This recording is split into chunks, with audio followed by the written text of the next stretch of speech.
Hablaremos entonces de Carlos V de Francia, que asumió el trono en 1364 cuando murió su papá, el rey Juan II el Bueno. Hemos hablado aquí de Juan el Bueno. Juan el Bueno murió en Inglaterra. A él lo habían tenido como rehén, preso, recuérdese que estamos durante la Guerra de los 100 años entre Inglaterra y Francia, y el tipo en ese tiempo se enamoró de una mina en Londres.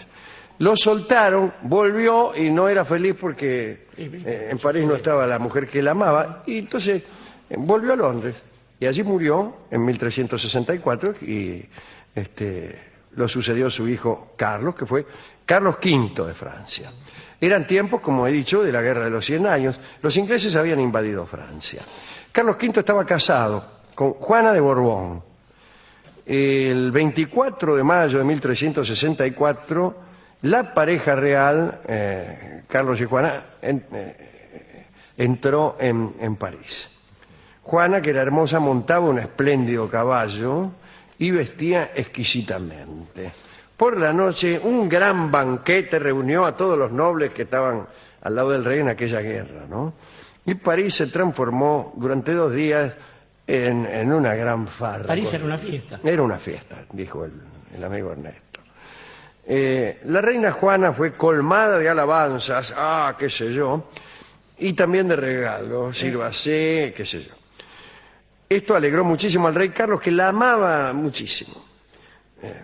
2 veces muchísimo. En realidad aquellos reyes, si bien habían terminado queriéndose, se habían casado del mismo modo que se casaban casi todos los nobles, es decir, un matrimonio que se había concertado cuando Juana tenía 12 años y Carlos 13. No solo se había concertado, sino que se había celebrado. Sí.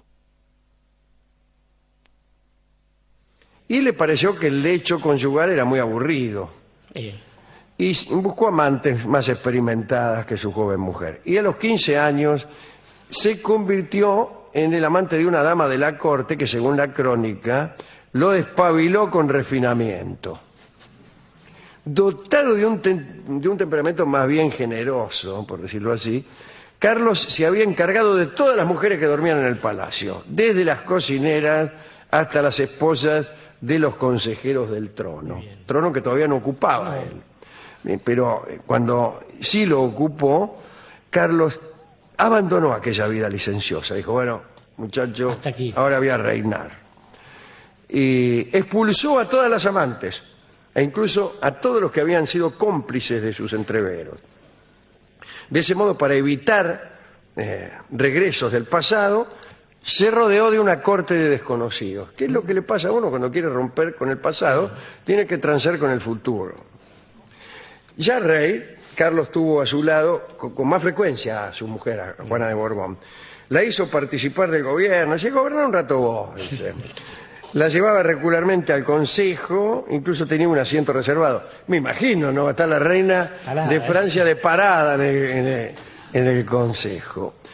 Cuando se reunía el parlamento, Juana se sentaba al lado del rey y él la consultaba en las cuestiones espinosas. Dice, ¿qué podemos hacer con los rosales? Carlos la llamaba su bella luz y el sol de su reino. Ella ya se estaba empezando a pudrir. Calcule si ya estoy medio podrido yo. Y hace 2 páginas que estoy con este asunto, la mujer que llevaba años oyéndolo al baboso este. Bueno, lleno de alegría este muchacho no pensaba más que en hacerle regalos, cubrirla de joyas y de felicidad. Pero, por desgracia, aquel matrimonio que constituía la dicha del rey fue fatal para Francia. Carlos y Juana eran primos. Hacía tiempo que la Iglesia no hacía respetar las leyes de consanguinidad y consentía que estos matrimonios entre parientes no se celebraran. Muy cercano. El matrimonio de Carlos y Juana era más de 6 veces consanguíneo. Era casi como casarse con uno mismo.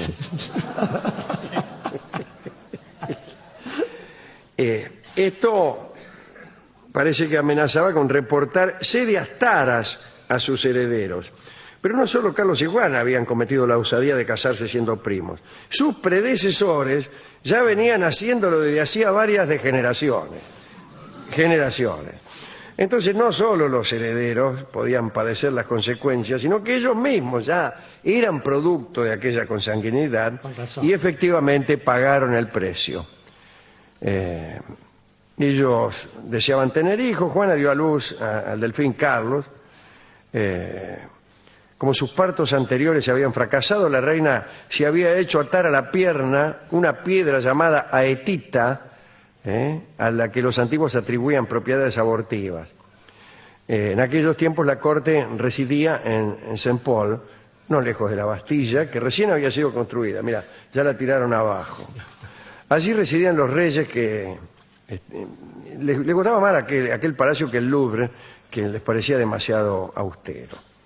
Bueno, ahí vivían alegremente, rodeados de pocos cortesanos y de muchos bufones, porque les gustaba reírse. Pero entonces aparecieron los problemas de la consanguinidad. Juana empezó a dar muestra de desequilibrios mentales. A veces gateaba por los corredores de Saint-Paul. Bueno, no hay que estar loco. Hay gente que gatea por placer. Sí, o por dinero. Pero no. Claro. Padecía ataques de risa que la sofocaban. Se reiría de ella misma gateando por el palacio de Saint-Paul.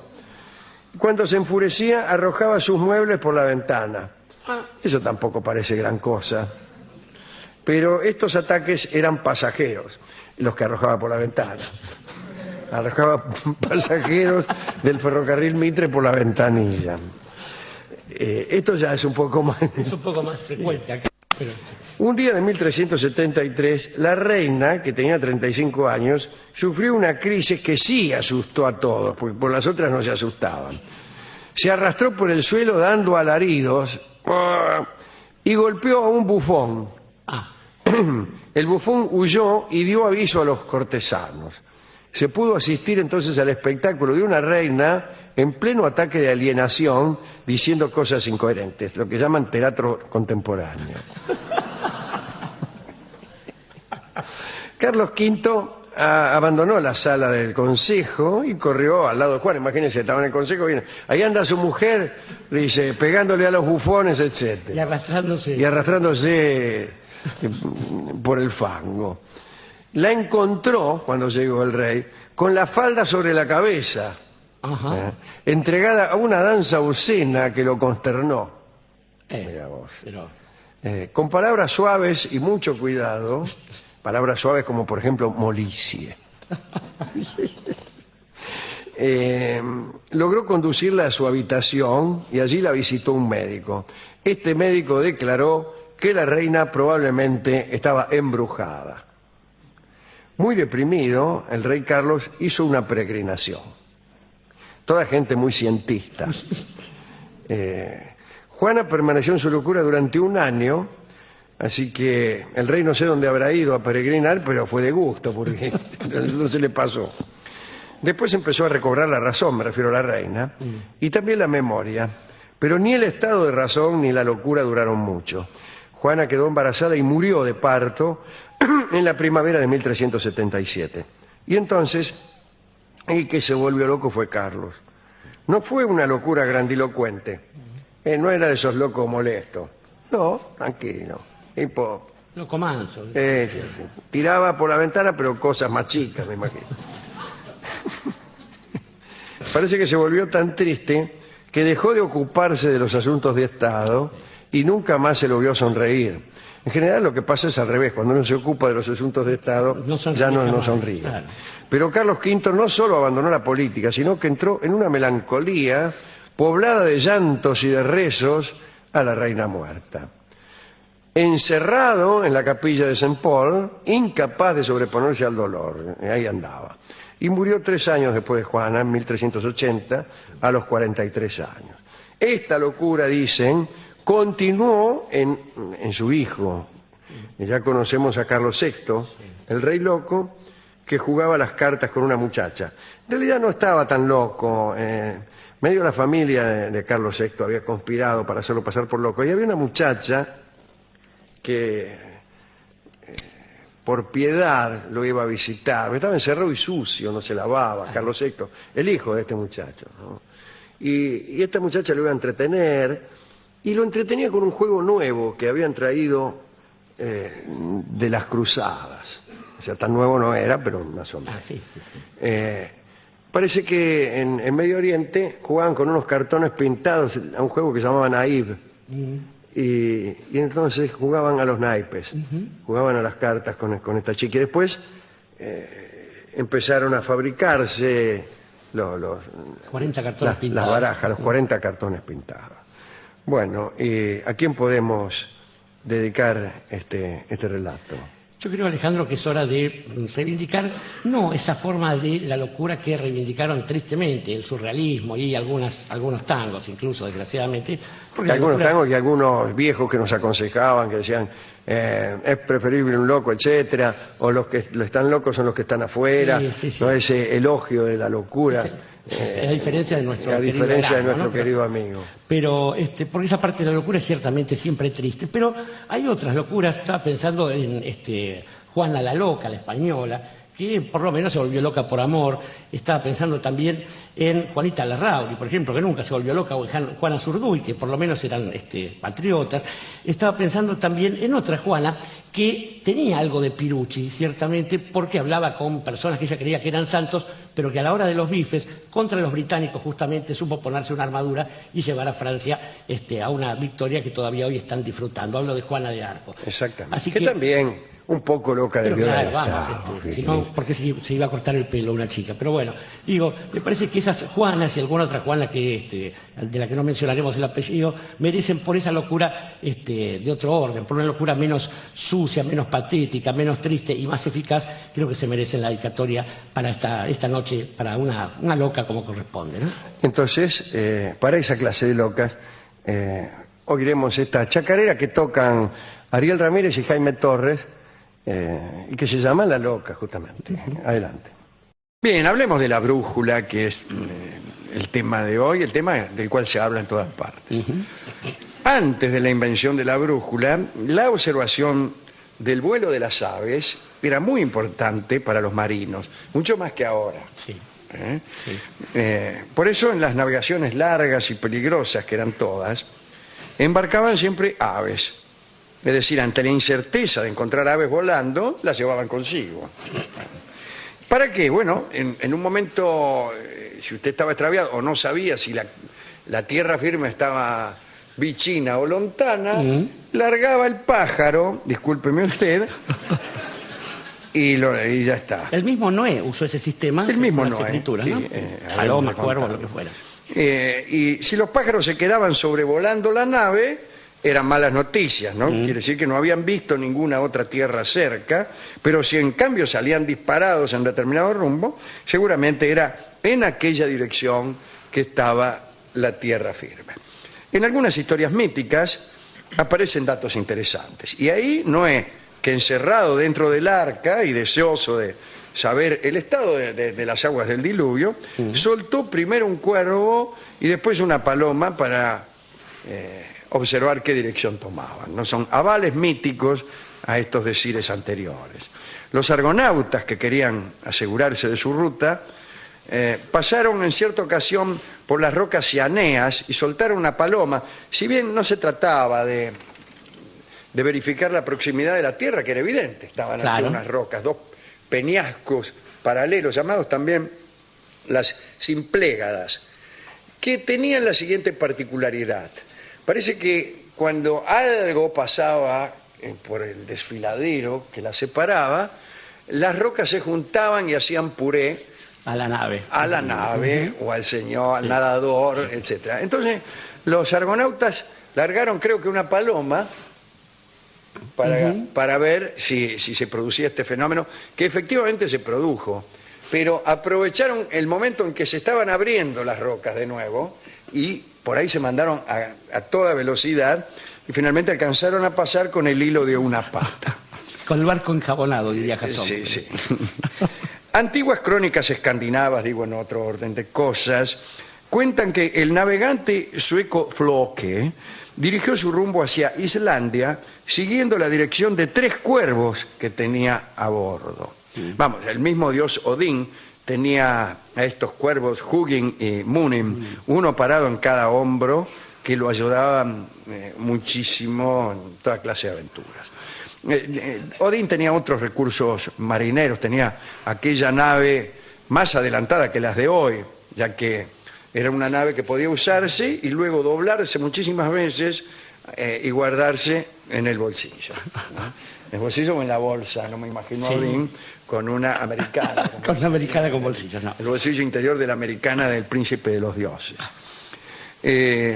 Bueno, era una grande, la sacabas del bolsillo, pero extendida era una nave de 50 metros de eslora.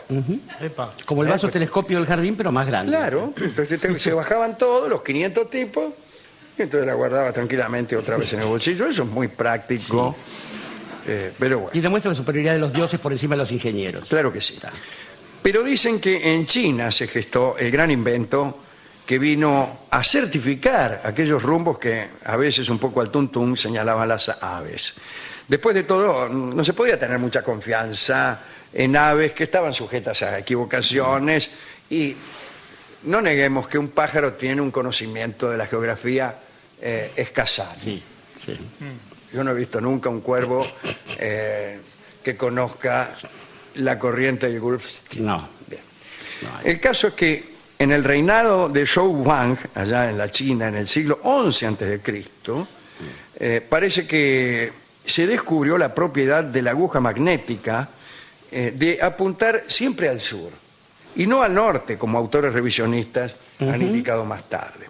En el 6º año de su reinado, este señor Zhou Wang recibió la noticia de que sus embajadores en un apartado reino habían traído unos regalos para rendirle homenaje.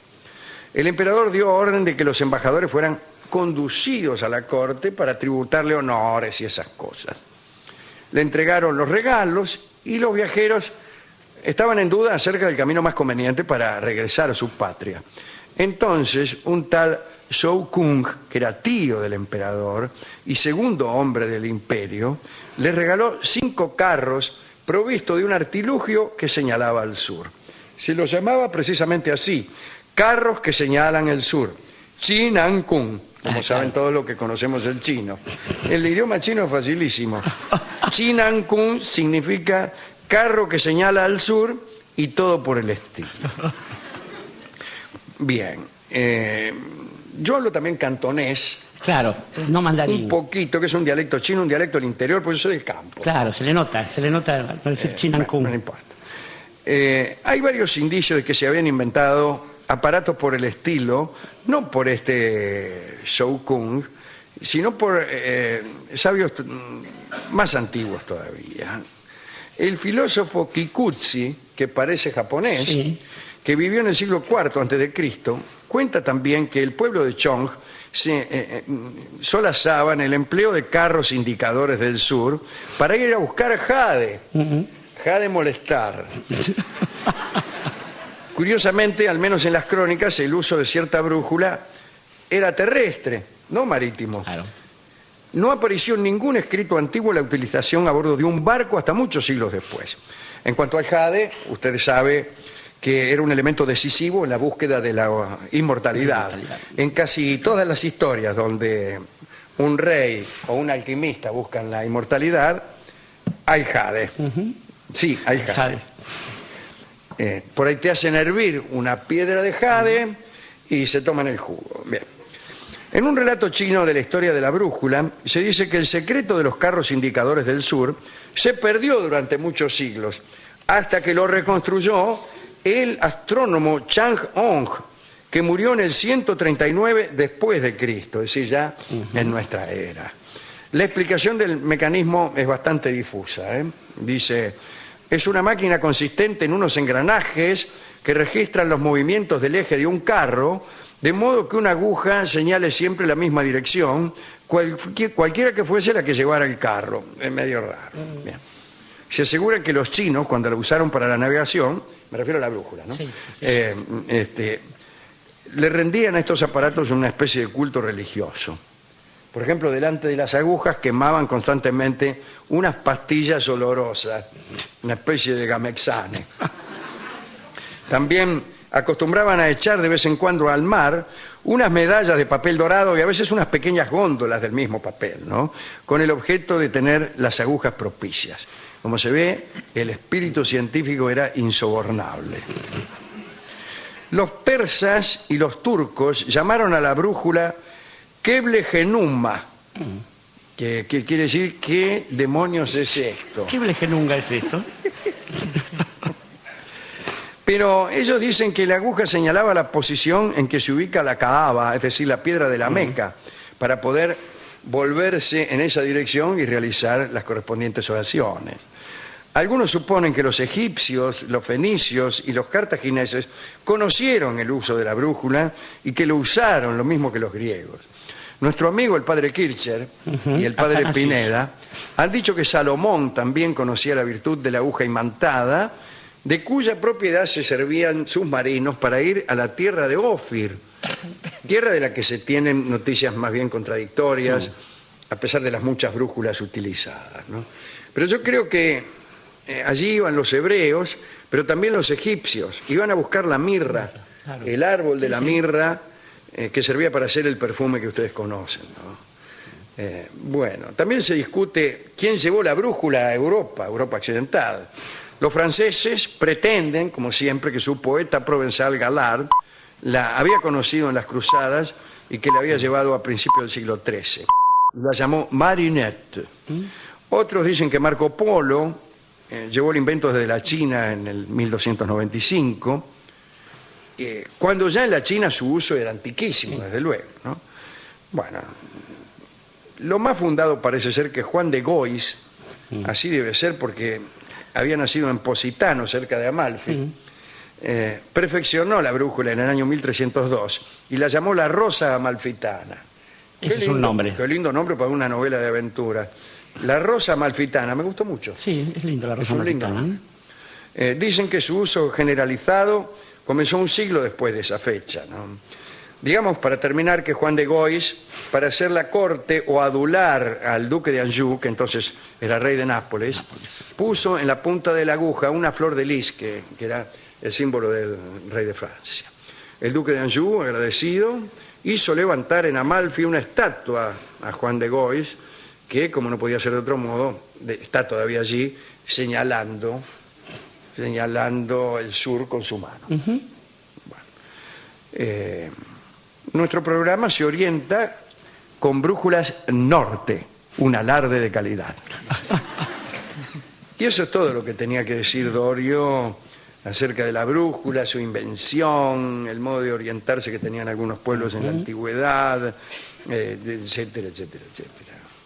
Mire, yo creo, Alejandro, que pese al auspiciante que tenemos en el programa de Brújulas Norte, creo que es interesante destacar, además de Floque, ¿no?, que a mí me cae bien como todos los muchachos de Sverige, como todos los suecos, no solamente por los colores, y creo que también es necesario darle un poco de crédito a los árabes, porque la Kaaba, ahora que lo pienso, siempre va a quedar al sur, para cualquier pueblo musulmán. Estoy tratando de hacer memoria y hay alguno que quede más al sur y no lo hay, con lo cual es verosímil que ellos hayan usado este asunto.